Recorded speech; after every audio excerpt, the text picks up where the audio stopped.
Welcome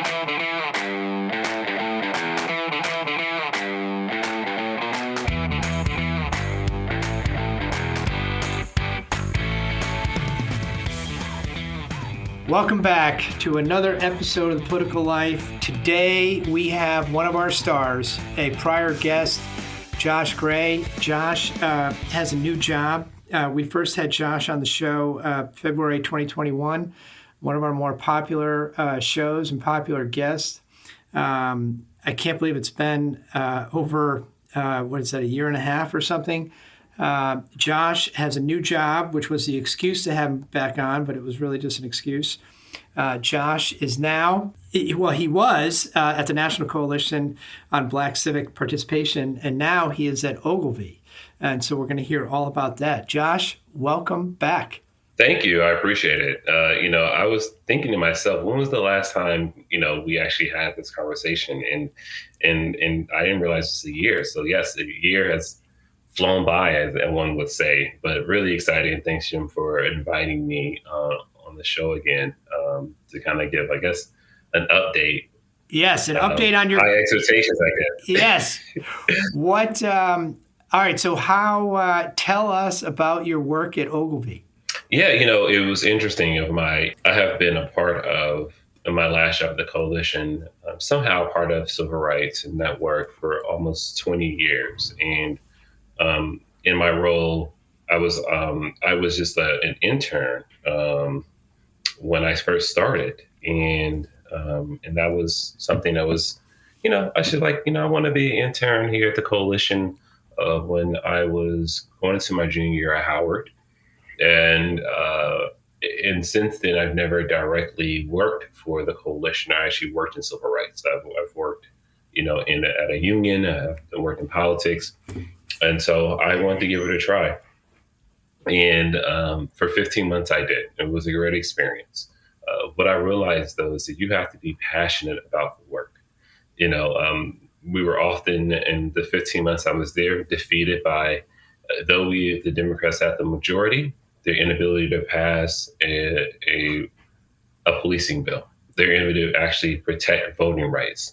And so women's rights. And so you just found yourself fighting and feeling defeated. And when you're in this space, it makes you appreciate more of what those who came before you, the work they did, because it's continued to be a journey. I think it's like the David and Goliath, and how you continue to try to somehow overcome Goliath. And I realized that my passion was not there. And I wanted to go back to the private sector, and I did. I think the one thing I left with the coalition was being a part of really championing and doing events and supporting Supreme Court Justice Ketanji Brown Jackson, and I felt like that was good to be a part of that as I left to the corporate space, and so here I am. I've been in Ogilvy almost a year. That is crazy. I know. I've been there almost a year, and based in the DC office. And I tell you, it's so unique about the Ogilvy office itself in DC is that we've always been in spaces where men have always been leading, especially agencies like Ogilvy. But from top down, there was women leadership there who they were just doing an excellent job. And I came in so impressed by the leaders that run the DC office, and then directly my boss, Lisa Miller, who definitely, I think, you want to, my couple of jobs before the reason for me leaving is just having bad managers. And I think what we've seen even from 2020, we've seen that they said the great quit recession was part of that is 50% of if you have a bad manager. And so having just really a great manager at Ogilvy has been just amazing. And I think my experience has been really great for the past, I guess, almost year. So, and how often are you going into the office? That's the standard. Oh, that probably also makes it better That's a too. standard question I'm asking everyone. I'm taking it's That an is a unofficial standard poll. question. Yes. So once a week. And so, and because of that, now we have a standard of 3 days, a 3 day a week policy. However, we have different clients. The main client that I work on is for FEMA, but we do we are focused on pre-disaster work. So a lot of people don't actually know. So the client is FEMA. So what people think of FEMA is like post-disaster come in, clean up, and outreach, and we're focused on more of the CERT contract, which is everything's about mitigation, everything's out, pre-hazard, pre-disaster. So that's the work that I focus on. And because of that, the team is spread out throughout the country. So so if I came in 3 to 4 days a week, I'm just in a booth because I'm on calls all the time. So that definitely helps that, that the 1 day a week is great.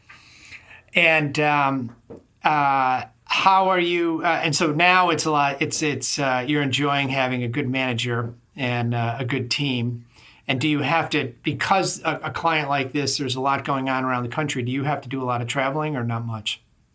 I don't. So I am in my home all the time, and I love it. The one thing too, and the part of the work that I do is, and the work that I do and that we do as a team is help with the RNPN, which is the Resiliency National Partnership Network.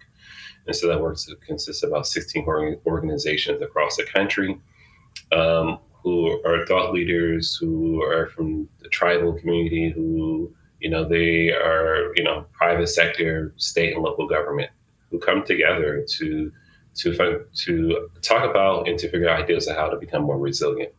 And just having an amazing team. So it's definitely night and day. Obviously, I've had almost 2 decades of building private and public partnerships. And so kind of being a part of a piece of this contract, being a part of the team, leading the team has been really great.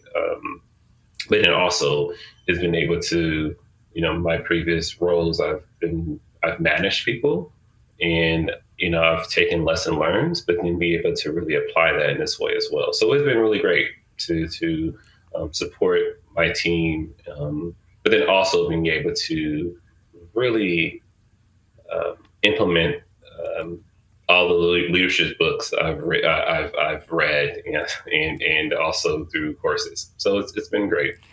What are some of your favorite leadership books? One actually is called Anxiety and Leadership, and how you manage that, how you lead. The Ask the Why is really, really a great book.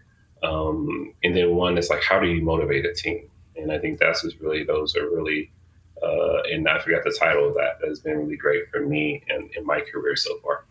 But yeah, other than that, it's funny because I think my best friend / brother called me one day, and I put him on hold. He overheard me talking to my team, and he says, "Shit, man, they really knew who you were. They wouldn't be as impressed." I was like, "You got that right." It's like a funny thing how, it's so funny how your brother, your friends know of you this way from college, and and then all of a sudden they just have a glimpse of you, excuse me, in a different light. And they're like, "Fuck, man, you actually know what you're talking about." I'm like, "A little bit." I always say that. Don't tell me why I'm smart. Just make them think I'm crazy. But yeah. Well, the problem is your best friend / brother, knows you from when you were probably, 10, and he has that fixed image in his mind, and he's like, it's hard. Parents have the same difficulty shaking that same image. Yeah, I think my mom has been like, okay. She's like, impressed. I think this is one of these jobs where my parents like, when their friends like, what does Josh do? They're able to really articulate these past 2 jobs. Like, what does he do? And they're able to like, he does this, and not ashamed of my previous work. Parents who live in a liberal place like Berkeley, you want to make sure that your kid is like fighting the fight and doing great work. And then you're like, what does your son do? I'm like, he does like, third party coalition building for, Boeing. And they're like, what the fuck is that? Like, why? So yeah, you can't get any more progressive than Berkeley. Yeah, I know. Well, yeah, for sure. It's an interesting place. It's probably why I moved back to DC in 2020. Oh, why you moved back to DC? Yeah. So, I went to Howard Yep. and then I graduated. I mean, I went to Howard, and when I graduated, I had a brief stint in Tidewater in Virginia, in the Virginia Beach, Norfolk area. Mm-hmm. Once that campaign was done, I worked for Young Democrats of America for an extension of Tim Kaine. I moved back to DC, and since then been there. I was there for 16 and a half years. My job ended working for SEIU, and I had this like 2 years of coming home, like, oh my God, this is great. This is amazing. I'm going to go home. And not really thinking it through. You don't have the Rolodex there, the connection there. You left at 18, you're coming back at 34. Yep. And so I took that journey, and what I realized is tech is so white. And so you're trying to break into a space in San Francisco that's predominantly tech. I didn't want to get into the nonprofit. And there's two things. One, their focus, some was hyper local. So I didn't have local experience. Mm-hmm. However, my national experience working in politics nationally definitely can translate. I had enough of a connection to elected officials, but wasn't enough.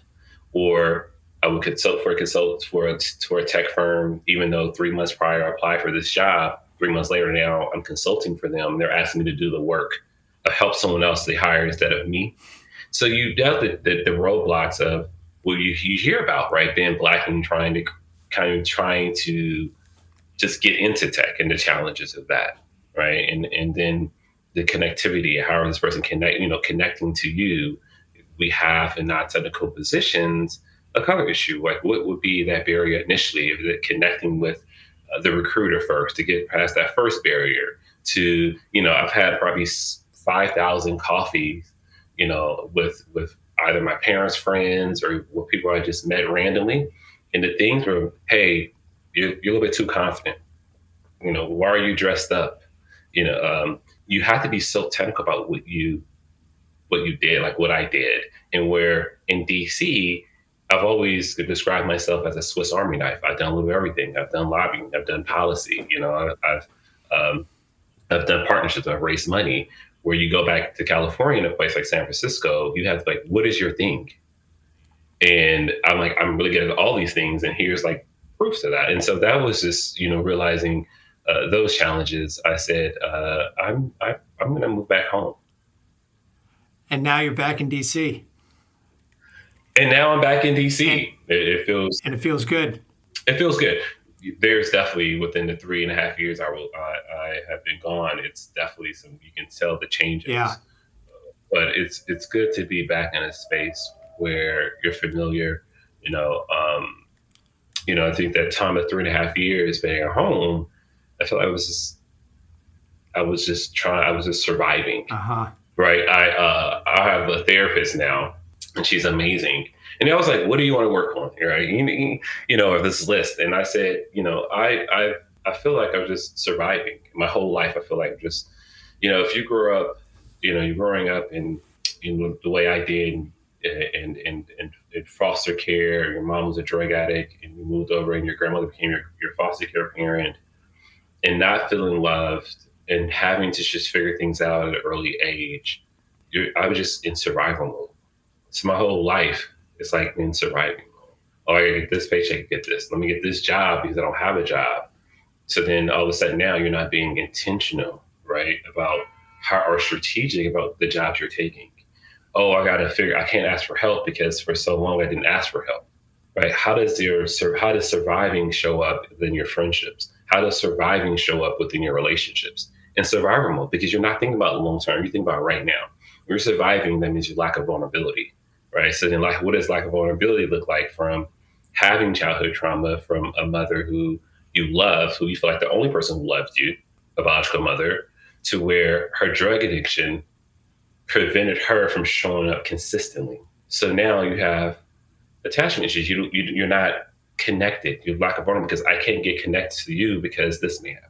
And so there was just the things of where, like, okay, that like these are the things that are happening. These are you recognizing.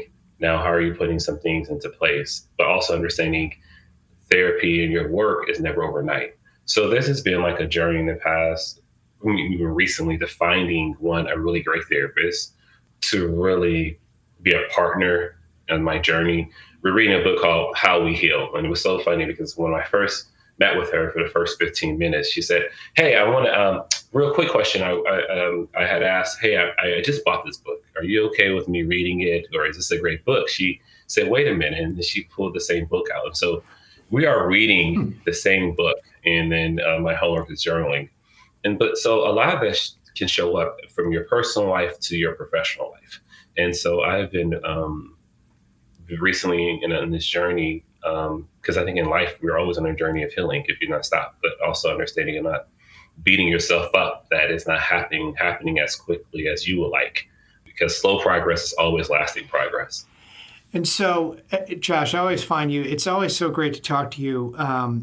You are so incredibly honest isn't the right word, but just open and straightforward. There's no, it's really, it's quite refreshing. What was the book that you and your therapist were reading? How We Heal. How You Heal. Okay. And so How We Heal. Yeah. And how, because of your childhood and the trauma and and your mom, how did you find that was manifesting itself in your work and your friendships today? Here's the thing. There's a difference between a leader and a manager. You have a person who can manage, right? You can manage a project, maybe manage your team kind of. But leaders inspire, right? Leaders want to see that you flourish. Leaders support you in owning some part of the work that you're doing. Leaders gives you that productive feedback with an actual tool. But also that person, it is imperative for them to be vulnerable, to share your experiences, to mistakes are just lesson learned. So as a leader, I have to then be vulnerable. And that has played out sharing my story, sharing somebody feel like they fucked up. I'm like, well, shit, me too. And here's how I fucked up. And this is how we're going to do it. Because as a leader, you don't fuck up. We fuck up and we can figure this out. Mm-hmm. And it's mistakes. Mm-hmm. And so, you're talking about vulnerability in survival. From a personal, everything's been like, I got to figure this out. I got credit card debt because 3.5 years and not having a job up and down. I got to survive just to make the payments, right? I'm just surviving to be with you, nothing else. Not thinking long-term, coming in thinking, okay, well, can I really truly be vulnerable? There's layers of vulnerability, right? There's that survival of like, oh, well, this is for the moment. But why can't I think long-term with you? What is preventing me from that? How is that showing up after 4 or 5 months? And so never have I, until recently, and I've had a therapist before, been in a situation where, like, I've never written out, like, what do I want? And, for so long, you can talk a great game, right? I can say the right things, but what am I doing to put those things in action? How am I surrounding, how am I being intentional about having the people in my life? In the first chapter of How We Heal, how are you having people in your life that supports your journey of healing? Mm-hmm. Right? And so I've been more open, and this is, to me, I'll be honest with you, Jim, this is like a layer of vulnerability, right? Because I still have to work on going deeper, peeling back the onions. But I share stories because I don't want hopefully a person one day will listen to this podcast and then it's like, man, I need this therapist. Man, this person's story just really inspired me to do this, right? Because I always believe, it's like a thing of, I'm so fortunate where I have my parents who, for those who did not listen to the first part 1 of our podcast. Give people a little bit of your background. Yeah, I know. I'm thinking like people are listening to this part 1. They may not have, and I would encourage people to go back and listen to the first episode because it is. You put this pressure on me, Jim, that like where I need to have as good of. There is no pressure. Make it entertaining. Well, that's what I mean. But, you're just kind of matter of fact, open, and just, this is my life. And you tell people your story. Yeah. So when I was 11 years old, I used to go to this after school program for lower income kids in Berkeley. I grew up in West Oakland, moved to Berkeley. And there was a woman there who took a year off from from being a journalist, a sports journalist, and so she tutored me and three of my other friends. And we just connected. It was just like an instant connection. And I always think it could have been someone else, but it was me. And so after she stopped tutoring, she remained my tutor. She, matter of fact, I was really good at basketball at the time. My mom was just like growing up as a tomboy, and my mother just fell into like being my tutor. And I would never imagine this white woman from Beechwood, Ohio, right outside of Cleveland, to be so instrumental in my life. Has always been a piece of a puzzle. So every time I start a puzzle and complete it, she's a part of that. Hmm.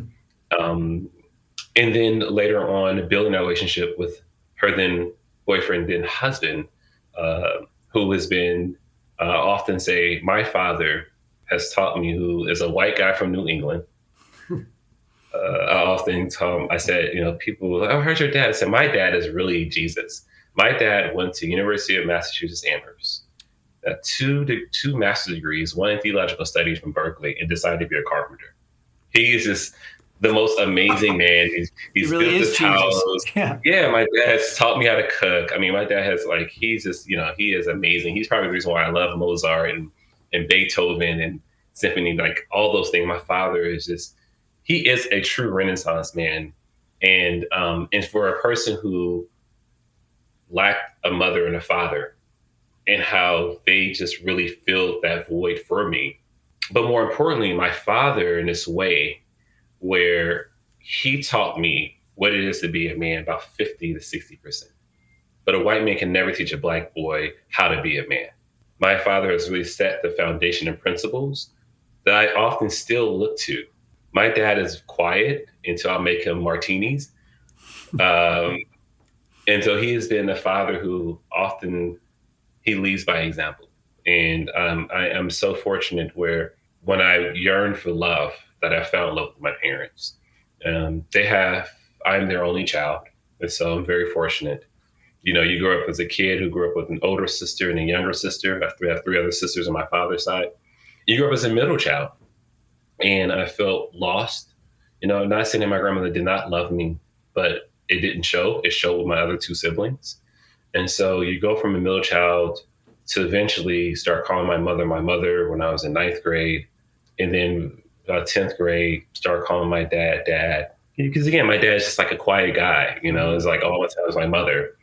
And then eventually, I remember like it was yesterday still. My social worker came when I was 18, actually at 17, after my junior prom. I tell my grandmother I no longer wanted to stay with her. In 9th grade, I was just a kid with a 1.67 GPA and a reading and math level of seventh grade. My life changed, and my tutor started really getting involved in my life in school and got me out of remedial courses, helped me, her and my other family on the track, and her friends and family on the track to actually graduate from high school, go to college. My grades changed from a 1.67 when I was in 9th grade to a 3.7 when I was in 12th grade. By 12th grade, by my time for me to actually begin applying to colleges, I was at that point about 3.5. But I remember that I had asked, and at the same time, my grandmother often told me that my housework became before my schoolwork, not having that support at home, even though I had an older sister who had got pregnant, married, and went to college all by 17. And so I just had the focus and determination to make it happen, but only because my parents saw something in me, believed in me before I saw it in myself. And so when I decided that I wanted to move out, I moved with my aunt at the time. And she had just she was on paternity leave. She worked at UPS. So it was perfect timing where she worked evening shift. So I'll be home by the evening time and I can watch her newborn and her two other kids. So that happened for about 8 months until I turned 18. My social worker had asked my grandmother, "Hey, where's Josh?" "Oh, he decided to live with his aunt." "Oh, well, that's illegal." Cause my grandmother could have lied because, she lied about my sister staying there and she didn't, and still collect the check. But My social worker then came to my school when I turned 18. That was 2 months into my senior high school. And she told me, hey, I just pulled up your transcript. You can graduate a semester early from high school. Great. But I can, but I need another semester to go to college. Well, you're 18, so we're going to kick you off of foster care. And I was devastated. I've come so far, right? Super active in high school and president of Black student, all these things, and imagining, okay, I graduate a semester early, then what for me? And so I went back to my aunt and said, hey, listen, they're going to kick me off of foster care. And this is the situation. And her response was, you have to leave. You have no money, you have to leave. And so then I went to my grandmother and said, hey, they're going to kick me out. Can I move back in? And she goes, no. Well, yeah, you can if you work and pay all the rent. Now, there's been people who live with my grandmother who never paid their rent. So now I'm in this conundrum of what to do. So I called my parents and said, listen, I have no place to live. I don't know what to do. And my mom talked to my dad. My dad he took the wash and dry out of the back room, put it in the hallway, and a futon, and moved to my parents. I often think about those times when we have this, I think we think about foster care kids and we see the system that's, I take it back when I got held back in first grade. There was a prison bed made up for me in the state penitentiary. Because, statistically, a kid who gets held back in first grade, the chances of that person actually succeeding slim. Then I think about, I'm on a track in 6th and 7th grade reading and math level, and they put me in remedial courses already in high school. That's another bed made up for me. As a kid who then grew up in a foster care system, that's another bed made up for you. Because we know the percentage of the route of that kid going from being homeless to being in prison to death increases tremendously in the system. Mm-hmm. So when I think about that, I'm like, how fortunate I am. But then I also would think about my moments of when I told my parents, and then the moment I packed my bags. And this is the part where I'm talking about the foster care and the kids who've been left out. When you don't have nothing, we don't own nothing. I didn't own a suitcase.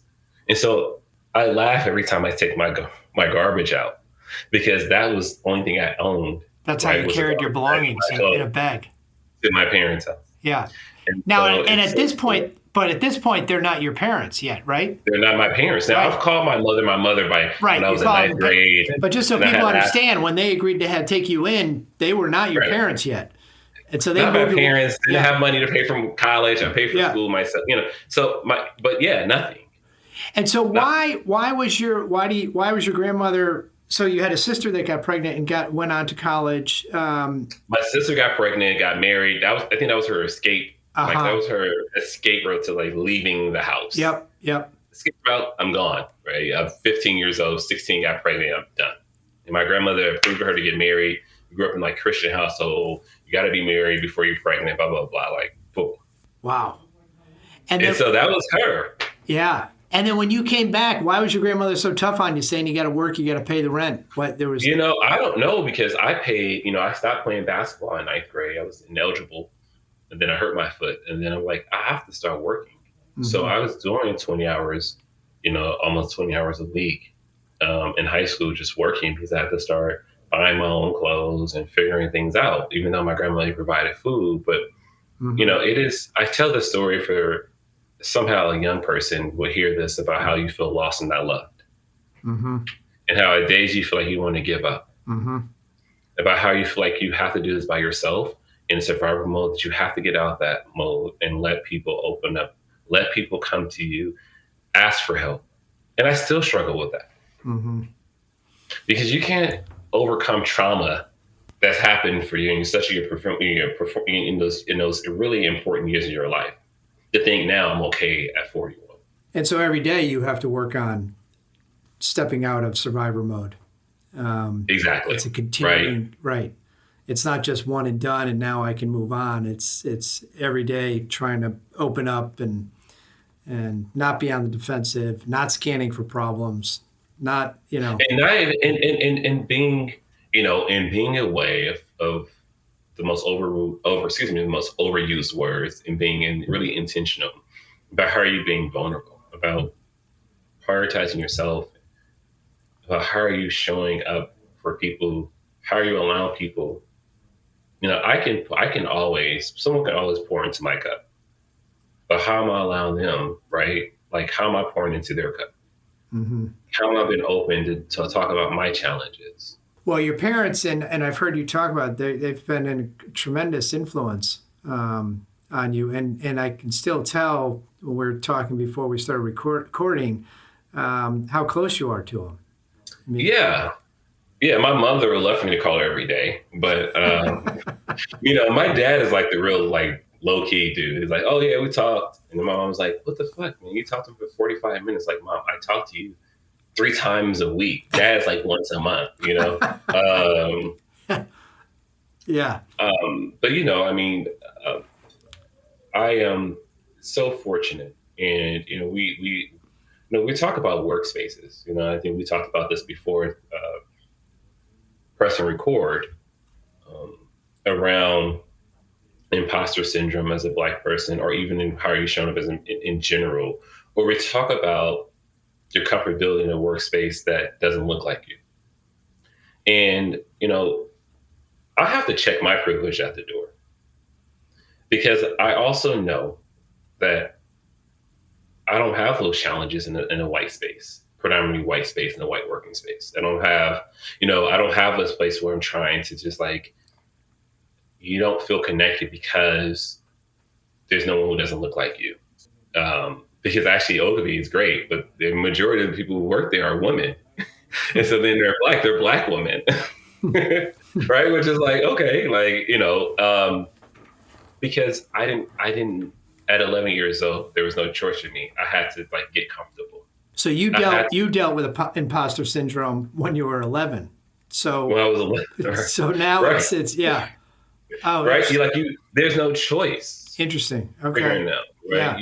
Yeah. Yes, later in my life, I started to think, damn, like, am I still connected with what was considered Black? But then I had to check myself and say, well, yes, because I love opera, or because I can speak eloquently about art, or because I love the ballet, does not make me less Black. Society has decided that Blackness, and when Black people have accepted this idea that your Blackness is determined by you growing up poor, you live in certain neighborhoods, by the lack of wealth that you have, that you cannot be, you quote unquote, Black or down if you grew up in a certain neighborhood. We're non-monolithic, so we actually, our Blackness cannot be determined by that. But in the moment of 26, a kid who grew up poor, who was not exposed, you start looking at yourself 10 years later like, well, shit, man, how do I live all this shit? The shit that I told my parents of oyster eating and making chipino and paella, like, what the fuck is this shit I can't even pronounce? Now I'm shucking my own oysters, right? I'm making my own duck. I'm buying my own ballet tickets and wearing it, and so you start thinking it's so different from, my best friend's been missing since 2005. My cousin was killed. My other friend was killed, right? My friends are in jail. These are experiences that you have, and that people, you go back home like, fuck, man, how privileged I am. Like, shit, am I, am I this? And realizing, no, like, I'm still Black. They still love me. It's just I've been fortunate enough to have people in my life to expose me, and because I've been exposed, right, to these things, my friends call me bougie. I say exposed. Hmm. I realized that my upbringing, that I never forget. And to be honest with you, I still look at myself as a poor Black kid. I'm a poor Black kid. And then the other extreme, my relatability is upper middle class white. Because I've never had an experience with upper middle class Black people until I moved into after college. And still to this day can't really relate.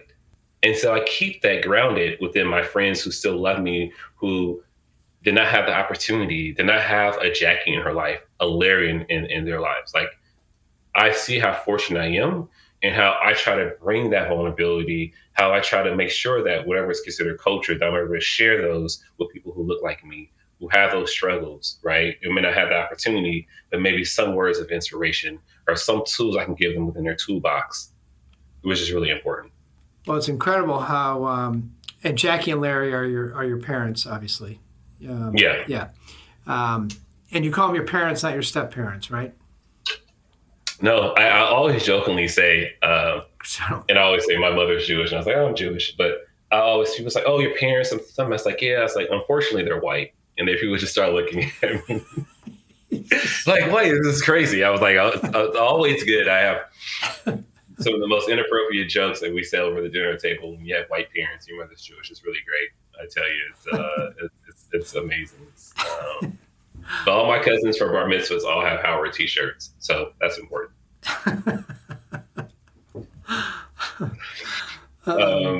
I don't know where I was going with this. I'm speechless. and for me, I know, and I feel like you've asked the question, and I'm like rambling of like, no, that's right. And what's Ogilvy, but imposter syndrome was that. I tell you, I dated a woman who was a speech coach, and her name was Hillary. She's amazing, and she's an executive coach, and she does, find your voice.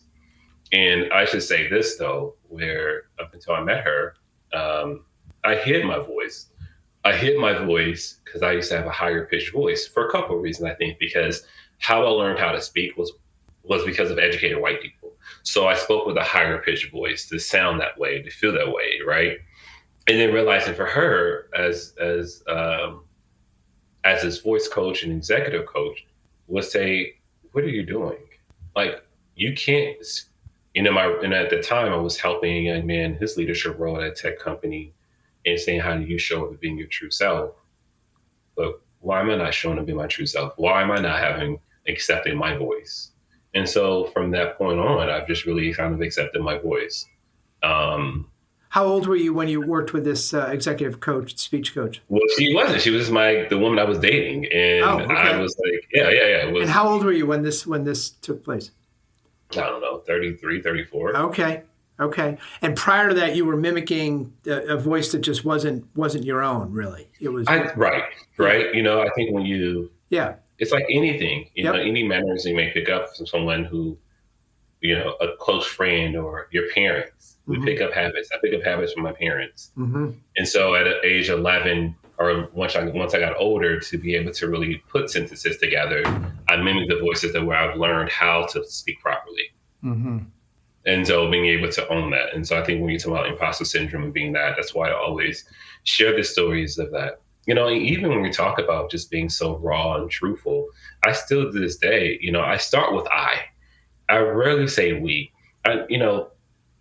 Years ago I used to say we to try to hide my accountability. So if I can say we all, that's not directly saying me. Like I need to improve. Like I need to be a better boyfriend, a better partner.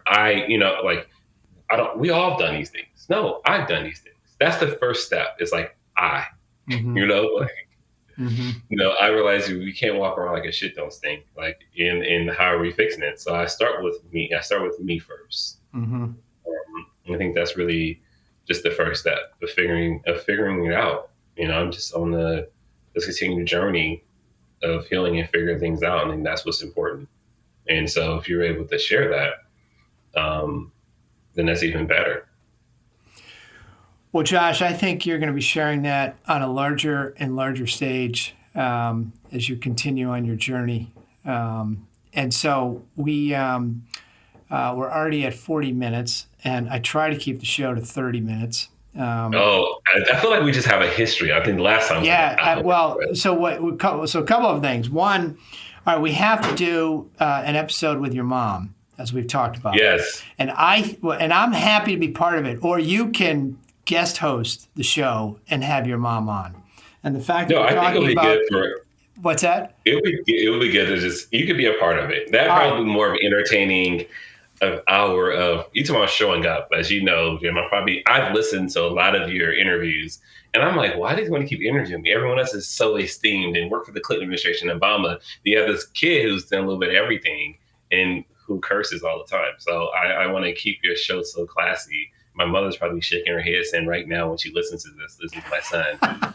Who curses and so real. Well, we're gonna get her opinion on your cursing, we're gonna. My father curses a lot. That's why I curse. So there you go. Well, she can blame him. I have a feeling your mom's gonna be running the show, to be the actual host by the time we get done with the show, but the episode. All right, so we're gonna do that. We're gonna schedule a time if your mom is willing to have her on, and do that show. And Yeah, we should like make her, because I think, and I will end with this though, Jim. My mother and I, though we grew up 2,000 miles away, sure, with a two-parent household, grew up in a upper middle class neighborhood outside of Cleveland. Once I got older, to talk about some of our experiences and how we connect was just, it amazed me, right? It really tells you how you can come from different backgrounds, but what's your connectivity to that? And my mother and I have really found from our personal experiences with family how we connect and how we evolve into. And so being able to give my mother advice and vice versa, where she's giving me advice when I was younger, now giving her advice and sharing our stories, has just been a really 360 experience for me. Well, let's we can talk about that, and we can also talk about is there more that we can do as a society to reach out to young kids who are in situations like yours, and we can explore that whole topic. Yeah, no, that'd be great. And also really talk about, my mother in this way of like, how does my mother privilege shows up when, you have a son, but you don't think about what are those things that Black women think about, right? When your son's driving, when your son's in life. Yeah, yeah. And you said that that Larry, your dad, could get you 60% of the way there. How do you get the rest of the way there? I was so fortunate, outside of looking up to drug dealers and who are my friends. I had a great two. One is this, my godmother, who's amazing, Black woman, who was just amazing. I love her, and she's really balanced Jackie out. They balance each other out. Her best friend, call him Uncle Bill, has been like a godfather to me. My first year, I met him at Howard. He has been everything to me. I've met him, and then this an older guy named Arbery Dent, who went to medical school, passed away in 2014. Think about him every day. And a teacher named Mr. McKnight has really been, those three has really been that really foundation for me. And Arbery was of my North Star of what it is to be a Black man, right? How are you showing up in spaces, the challenges. I talked to my Uncle Bill about that just over the holidays. You have to seek that out.